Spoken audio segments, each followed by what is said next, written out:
Hello, everybody. How you doing? It's nice to see you again. Jim McGuire. I took a couple of months off. Everybody has to take a break now and then. But I have a couple of stories I'm going to tell tonight, or this afternoon, I should say. It's a beautiful day out there. February 9th, I think today is. And, I'd like if you could just make a comment about my stories, and that'd be great. What do you think of them? This first story is by O. Henry. He was a famous writer of short stories. He wrote 351 stories. It's amazing. He died at the age of 47 in New York City in 1910. He was born in Greenville, North Carolina in 1862.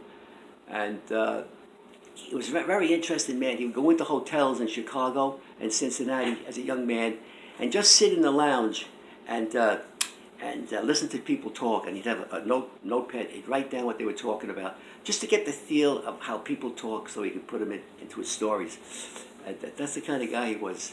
Well, anyways, he got married. He had two children. And he got into some trouble working in the bank. He got charged with embezzlement of funds. So instead of going to jail, he skipped town and he went down to South America, Central America, and he worked down there, all kinds of different jobs. He was a school teacher. He worked in this big, wide open market selling fruit and things like that. He worked on fishing boats, and all along he was writing stories and listening to people's stories. He was a really fascinating guy. And so eventually his wife said, come on home because somebody's not well in the home. So he headed back to his home in the United States. And he got tired of running and he turned himself in. And he got 3 years in prison. And because his father and uncle were pharmacy people, he learned how to mix drugs when he was a little boy in his hometown. And he knew how to do that. So he got himself a job in the prison as a pharmacy maid. And he knew how to do all that stuff. And they loved him there. They gave him his own cell. And they gave him all kinds of paper to write stories because they knew he had this wonderful talent for writing short stories. And he really did. He wrote a lot of stories about New York City cops and gangsters, 1903, because in that time in New York City, it was nothing but trouble like that between the police and the bad guys. And I think he wrote 10 stories about those types of people. You can probably look it up on Google. So eventually, he got parole from prison, and he went right to New York because he was already famous from the stories he was sending. He was sending to the Herald Tribune and all those different newspapers, and he got the name O. Henry, I hear, because what happened was that the prison had contact with a Parisian drug pharmacy over there, and the name of the pharmacy in Paris was O. Henry. So I believe he took his name from that. So this is a story. It's called The Last Leaf.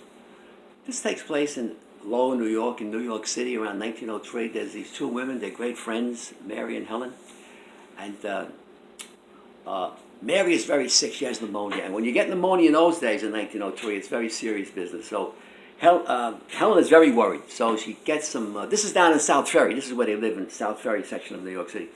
And so she gets some soup and bread, and she goes and visit her friend Mary. So the door is open. She goes in, and she sees Mary sitting on the bed, staring out the window, looking at this wall 10 feet across the way from her window. And Helen goes, "Hi, Mary. What are you looking at the wall for? What are you doing, Mary? Staring out the window for?" "Oh, listen, I tell you, I don't know. There's an ivy vine out there, and a month ago it was full of leaves, and now it's down to a precious few. And I feel when the last leaf falls, I too shall die." "Oh, come on, Mary, that's not the way to feel. You'll be all right. You just got to fight this pneumonia, that's all. Look, you have everything to live for. You got a daughter, you have a grandson, you have a beautiful warm home. Come on, you got to snap out of this." "Oh, I don't know. I don't know. I don't know. I just don't know." "Well, listen, I got to go downstairs. I'm going to see my daughter for lunch, so I'm going to get going. But listen, by the way, Mary, there's a big storm coming in from South Ferry, so make sure your shutters are closed and be careful, okay? It's coming in tonight, all right? Okay." So on the way out of the building, she goes into a basement apartment occupied by this artist. He's about 85 years old. His name is Pierre. And he's the kind of guy that wants to leave a masterpiece behind, He's been doing work all his life, but never was discovered. So she goes in to see Pierre and says, "Hey, Pierre, how are you? I got you some soup and bread." "Oh, thank you so much. Thank you so much, Helen. You're great. Hey, listen, Hey, I wonder if you could go outside to the garden, your garden outside. Oh, sure. See that vine going up there? Yeah. Well, my friend Mary upstairs, she says when the last leaf falls from that vine, she too shall die. So what do you think of that? Oh, gee, that's not too good, Helen. Well, maybe we could do something about that. Yeah, maybe we can. Well, all right, listen, I gotta go. Pierre, I gotta go see my daughter. Oh, listen, by the way, Pierre, there's a big storm coming in tonight, so make sure you keep your shutters closed because the water runs right by the windows in the curb in your apartment. All right, just be careful. Thank you. All right, there. So off she goes. Well, about that night, I should say, a tremendous storm comes in from South Ferry and hits the lower New York. And Mary's in her bed up there, and you can hear the wind lashing, the shutters, the rain on top of the roof. It's really a pretty bad night of howling winds. And she can't sleep. And finally, after about 3 hours, she falls asleep. And she's up at the break of dawn. The sunlight's coming through the shutters. And she says, oh my God, I hope those leaves are there. I hope. So she goes over to the window, she opens up the shutters, and she sees this beautiful leaf there. A beautiful leaf. Orange and brown and gold. She goes, oh my God, look at that. That leaf withstood the storm. Oh, this is great. That's a sign. I gotta change my ways. I can't be this whining person all the time. I have to stop. And I gotta fight this pneumonia. I'm not gonna let it lick me. No way. So that's it now. I'm gonna clean my house. I'm gonna invite my friends up tomorrow for dinner. And that's it. No more. No more of this feeling sorry for myself. Look at that leaf, what I put up with. Look at that leaf. What a leaf. So she goes around cleaning all that and making things nice. And about an hour later, who comes by the building, the brownstone, but her friend Helen. And Helen sees a police officer on top of the stoop of the brownstone talking to Pierre's nephew, Peter. And then all of a sudden, the cop leaves and she goes up. Peter, what's the matter? What happened? Well, I tell you what, Mary, I came this morning to give my uncle some rolls and coffee, and I go into the room, and he's dead. He's laying on the ground full of water. His clothes is all full of water. His bed is full of water. You want to go inside and just take a look? Sure, let's go in.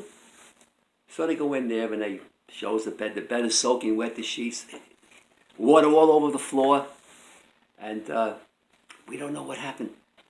But there's a cop outside in the garden, and they hear the officer calling, hey, young man, come on out here. I want to show you something. Come on, I want to show you something out here. So come on, let's go outside. So the officer goes in. Now look, see, there's a step ladder there, and there's paint. There's white paint. There's all kinds of paint there, and paintbrushes. Looks like he was painting something up there, right? What is that, a leaf or something? And Helen looks up. My God, look at that. He painted that during the storm to save Mary's life. That's what he did. And the young nephew goes, you know something? He did leave a masterpiece after all. Yes, he did. Yeah. And that's the end of that story. Thank you very much.